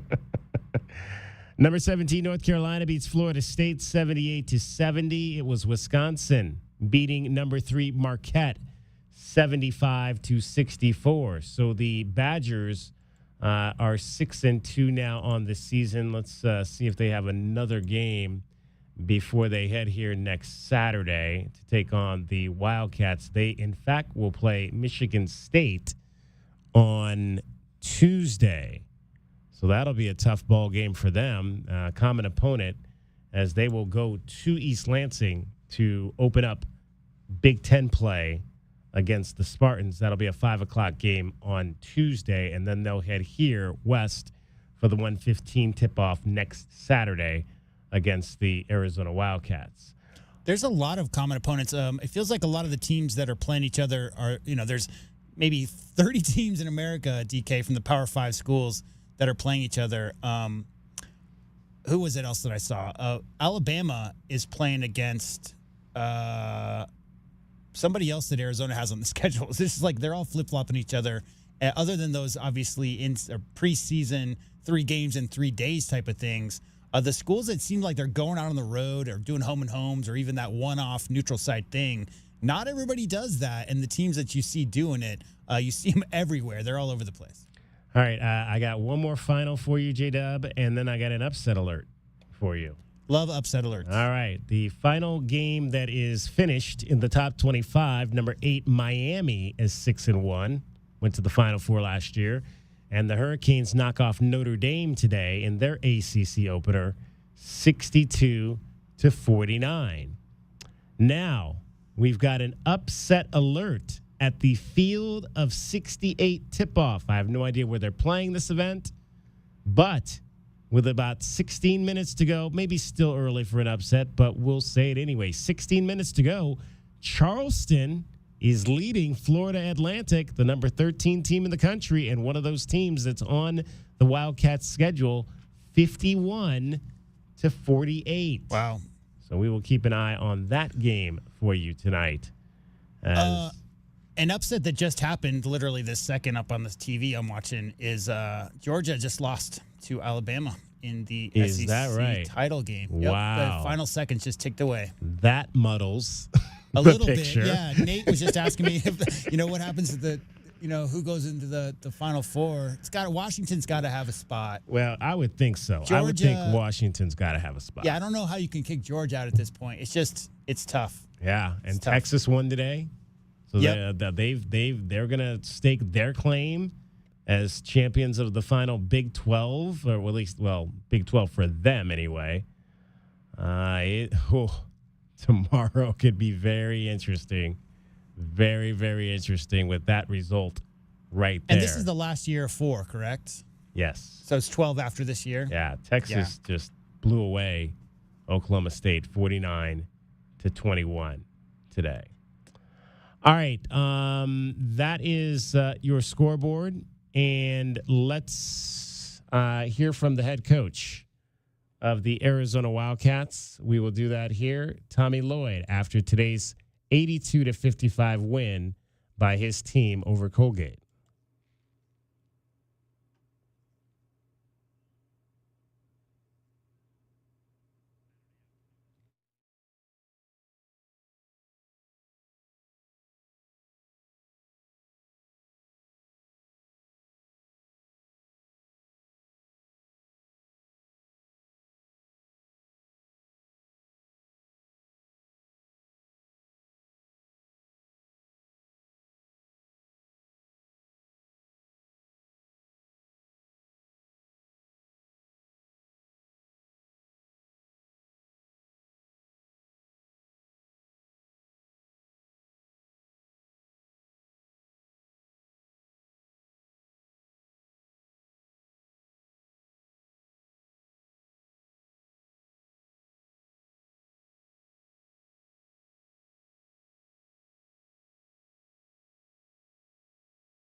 I don't care if Duke was rated 101. We wanted to go in there and win that game. And we were going to play our butts off no matter what. So, I mean, that's a question to ask the opponent, not me. Caleb Love is averaging career high in assists. He had combined 4 steals and blocks tonight. Has he been a better all-around player than you thought, or has he been the player you thought he could be? Well, he's really talented. He's a good basketball player. And, you know, I just told him, you're going to come to Arizona, you're probably not going to score 25 a game. And just the way we're kind of built. But you can have a big impact, and here's some of the things we can do offensively, but I'm also going to demand you be good in every other area. And he's been 100% receptive to that. I think he's doing a great job. I think he, had 8 rebounds today I saw, which is awesome. And I'm proud of the progress he's making, and I'm proud of the person and player he is, and we're lucky to have him. What's morale like in the locker room right now? 7-0 start. I think it's good. I mean, hopefully our morale is always good. Win or lose. I mean, that's part of the deal. We got to be steady, and in our approach. So I think the mood is good, and the guys know that I have really high standards, and no matter what or how they feel like they played, they also know Monday we come in and we're probably going to address a few things and try to get better. Kylan was talking about his own maturity the other day, and he's kind of started off cold tonight, but he didn't seem like he forced anything from that point forward and finished with a pretty good stat line. Is that an example of that maturity? I mean, a little bit. Kylan, he should be a true freshman right now. So we can't forget that, and he's having a lot of experiences, and learning a lot. How to respond to those, and I just see him trending in the right direction, and I see so much more room for growth that excites me. And Kylan knows I'm on him. I'm on him pretty hard behind the scenes. Because I have high expectations for him, and I think that's what he needs to. That's the way he needs to be coached to meet those expectations. So he's doing a great job. And hey, you're going to have a good half. You're going to have a quiet half. You're going to have a bad half. It's kind of how it goes. And hopefully it doesn't affect the next one. Kind of indicated, maybe he's joking, just that maybe to shake it up, letting his hair out. I mean, do you buy into any of that superstitions, or encourage guys to do something like that? Not really. I mean, honestly, I don't notice what shoes they wear. I don't notice if they wear a headband or not. I don't know if they wear an arm sleeve. I just know if they wear an Arizona jersey, and that's all I pay attention to. I mean, well, mentally, do you think he's the same guy? Have you noticed anything this fall, just with a little bit ups and downs on and off the court? I don't know. I mean, I think you guys got it under a microscope, and it's just, I don't know. I mean, I think you're, when you're a really good player like Umar is, you're not going to be constantly trending upwards. I mean, there's going to be ups and downs because you're already pretty good, and so. So yeah, I think Umar's right where we need him to be. I think he's establishing himself, and I think he'll probably have some stretches over this season where he's extremely dominant. Last question. You mentioned coming back Monday. How do you break up again? You have 2 more weeks like this. Do you take a couple days off? I mean, yeah, we'll see. We'll probably take tomorrow off, and coaches will kind of get together and figure out if there's anything from this game that could help us moving forward, and then we'll start game planning for our next opponent like we always do. So I think it'll be a normal week, and I'm sure the guys have a lot of academic stuff this week. I think we're stepping into finals. Yeah, it's this week. So, the guys have a lot more going on than just playing on Saturday at 1 p.m. Thanks, guys. Have a good one. All right, that is the head coach of the Arizona Wildcats, Tommy Lloyd, after an 82-55. Rome Odunze, you came back for moments like this. Colgate. What's going through your mind right now? Oh, man, I'm kind of speechless right now. I don't even know, this is why what to say, honestly. I mean, just to be in this moment, to have this opportunity, team in the country. I got my family here, and they that's supported exactly, me. I guess, what I kind of figured that he might say. They're not going to run from this. It's just this. so surreal at the moment. I can't even describe it in words, honestly. You expect. There were so many big moments and big plays. You had some great catches. Jalen McMillan had some big-time catches. Dylan Johnson was a beast. What stood out to you offensively? How did you guys get this done? Man, we grinded through it. There were times where we weren't having the success that we wanted, and we kept our head down and knew that our play was going to come, and that's exactly what happened. And man, I'm so proud of those guys. I'm so proud of J-Mac, JP. Arizona clearly this year maybe have the best team in the country. So the Arizona jersey is going to bring people's best shot. The number one ranking, number 2, number 3, doesn't matter. You get in that top 5, but certainly as the number one ranked team in the country, I don't think any of the players on that roster are shying away from that. They want the best shots. That's how you get better. Absolutely. And again, 4 games coming up that are going to be really fun to watch for this ball club here over the next 21 days, really 3 weeks as we lead into the final game of those games, which will be on the 23rd, 3 weeks from today in Las Vegas against Florida Atlantic. Let's give you one more update on what's happening with Florida Atlantic. We were on upset watch a few minutes ago. 12 minutes, 40 seconds to go at the Field of 68 tip-off. And right now, Florida Atlantic is leading Charleston 56-55. The Owls already have 1 loss this season. They are 6-1 on the year, and that 1 loss came at the hands of Bryant. And we played Bryant a few years ago, last year, year before. I think Bryant came definitely out here. for sure. Yeah, so Florida Atlantic has lost a game already this season. All right, coming up here, we have got Arizona women's basketball. That's going to be coming your way here in about 6.5 minutes or so. And Derek Palmer is in Las Vegas. The ladies will be taking on UNLV. Alyssa Brown on the other side of that coin. Lindy LaRoque on the other side of that coin. Lindy LaRoque, the head coach of the UNLV Rebels, a graduate of South Point Catholic. Alyssa Brown, a forward for the Rebels, has started 7 games for them out of Saguaro High School. So some nice Tucson ties coming up here for this ball game. Give me my music, J-Dub. I think we got to go out the right way. Can we get that tune that we love to hear to finish off the show today with our Wildcats, wild about them cats after an 82-55 win over Colgate.